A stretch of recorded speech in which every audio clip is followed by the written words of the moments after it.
बिस्मिल्लाहिर्रहमानिर्रहीम। अस्सलाम वालेकुम स्टूडेंट्स। आज हम लर्न करेंगे रूल्स फॉर नेमिंग वेरिएबल्स, यानी कि वेरिएबल्स का जो नेम है उनको बनाने का रूल क्या है। ठीक है, जैसे आपका नाम है ना, वो भी कोई ना कोई रूल फॉलो करके ही रखा गया है, यानी आपके नेम्स में डिजिट्स भी नहीं है, सिंबल्स भी नहीं है, कोई और स्पेशल साइन इंक्लूड नहीं है। तो इसी तरह सी लैंग्वेज में भी डिफरेंट वेरिएबल्स होते हैं जिनमें हमें नेम रखते हुए कुछ ना कुछ रूल्स को फॉलो करना है। ये जस्ट सिंपल रूल्स हैं जो हमने फॉलो करना है और कुछ भी नहीं है। ठीक है, तो पहला रूल ये कहता है कि आपने अगर वेरिएबल का नेम रखना है तो उसके लिए या तो आप अल्फ़ाबेट्स में से सिलेक्शन करेंगे, अल्फ़ाबेट्स में दोनों अपर केस और लोअर केस इंक्लूड होंगे। ठीक है, दूसरा आप सिलेक्शन कर सकते हैं डिजिट्स 0 से 9 तक, और अंडरस्कोर का साइन जो है ना वो भी हो सकता है। ठीक है, वेरिएबल नेम जो है वो ओनली क्या कंटेन करेगा, अल्फ़ाबेट पर और लोअर केस होंगे, डिजिट्स होंगे या अंडरस्कोर होगा। ठीक है, तो सेकेंड रूल ये कहता है कि नेम जो है वो वेरिएबल का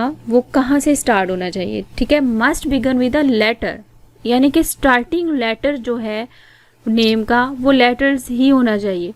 या दूसरी ऑप्शन उन्होंने हमें ये दे दी कि आप अंडरस्कोर यूज़ कर सकते हैं। राइट, तो 2 ऑप्शंस हैं आपके पास, या तो आप लेटर से स्टार्ट कर सकते हैं वेरिएबल का नेम, या आप अंडरस्कोर से स्टार्ट कर सकते हैं। इसके अलावा कोई ऑप्शन अवेलेबल नहीं है। और यहाँ उन्होंने मेंशन कर दिया कि आप इसका जो स्टार्टिंग है वो डिजिट नहीं कर सकते। थर्ड रूल ये है कि रिजर्व वर्ड जो है वो वेरिएबल नेम नहीं हो सकते। हमने रिजर्व वर्ड को डिस्कस किया। रिजर्व वर्ड्स क्या होते हैं, ये वो वर्ड्स हैं जिनका मीनिंग ऑलरेडी डिफाइन है। ठीक है, हमने इंट एक रिजर्व वर्ड पढ़ा, फ्लोट पढ़ा हमने प्रीवियस लेक्चर में। ठीक है, तो ये सारे जो है ना ये रिजर्व वर्ड हैं, हम इनको as a variable name use नहीं करेंगे। हाँ जी, फोर्थ पॉइंट ये कहता है कि कोई स्ट्रिक्ट रूल नहीं है कि वेरिएबल की लेंथ कितनी हो, लेकिन उन्होंने यहाँ पे ये मेंशन ज़रूर किया है कि कोई कंसाइज लेंथ होनी चाहिए, यानी कि बहुत ज़्यादा लंबा नाम नहीं होना चाहिए। नेम्स जो हैं वो स्मॉल ही होने चाहिए जिनको यूज़ करना इजी रहे, क्योंकि अगर आप बहुत ज़्यादा लेंथी नेम रख देते हैं ना, तो जब आप प्रोग्राम को राइट करते हैं तो वो इतना लेंथी नेम राइट करने में टाइम लगता है। ठीक है, तो इसलिए ज़्यादा लेंथी जो नेम है वो वुड कंसिडर नहीं किए जाते। नेक्स्ट वन, एक इम्पॉर्टेंट नोट जो है वो वेरिएबल का नेम रखने के लिए ये है कि जो प्रोग्राम बना रहे हैं ना, वो प्रोग्राम जिससे रिलेटेड है उसी से रिलेटेड आप वेरिएबल नेम यूज़ करें। अगर आप एडिशन कर रहे हैं तो एडिशन में देखें आपको 2 नंबर्स चाहिए जिन पे आपने एडिशन परफॉर्म करनी है। राइट, तो अब अगर एडिशन परफॉर्म करनी है तो उसके लिए हमें नंबर 1 चाहिए, नंबर 2 चाहिए, और एडिशन या सम ऑफ 2 नंबर्स या 2 नंबर एडिशन ऑफ 2 नंबर, तो इस तरह के वेरिएबल जो रिलेटेड टू योर प्रोग्राम है वो आपको यूज़ करने चाहिए। तो यहाँ पे उन्होंने एग्जांपल दिया, अगर सैलरी या वेजेस को आपने कैलकुलेट करना है, ठीक है, तो उसके लिए जो है उससे रिलेटेड हमने वेरिएबल्स नेम को यूज़ करना है। ठीक है, तो ये है एक्टिविटी जिसमें कुछ वेरिएबल नेम्स की लिस्ट दी गई है और हमने इनमें से सिलेक्ट करना है कि कौन सा वेरिएबल नेम जो है वो वैलिड है और कौन सा इनवैलिड है। तो सबसे पहला जो वेरिएबल नेम है वो है अंडरस्कोर हेलो। हमने जो अभी रूल पढ़ा उसके अकॉर्डिंग ये वैलिड है, क्योंकि जो स्टार्टिंग लेटर है वो अंडरस्कोर हो सकता है। ठीक है, या तो अंडरस्कोर होगा या वो लेटर होगा लेकिन डिजिट नहीं होगा।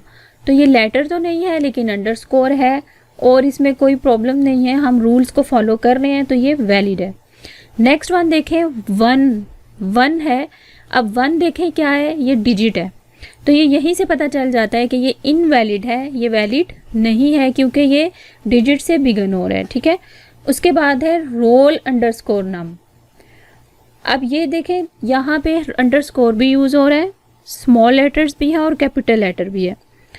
तो अब देखें यहाँ पे ये लेटर से ही स्टार्ट हो रहा है और दरमियान में अंडरस्कोर यूज़ हो रहा है, तो ये हमारे रूल को फॉलो करता है। देखें वेरिएबल नेम जो है वो क्या कंटेन करेगा, अल्फ़ाबेट्स भी हो सकते हैं जो अपर और लोअर केस दोनों में होंगे।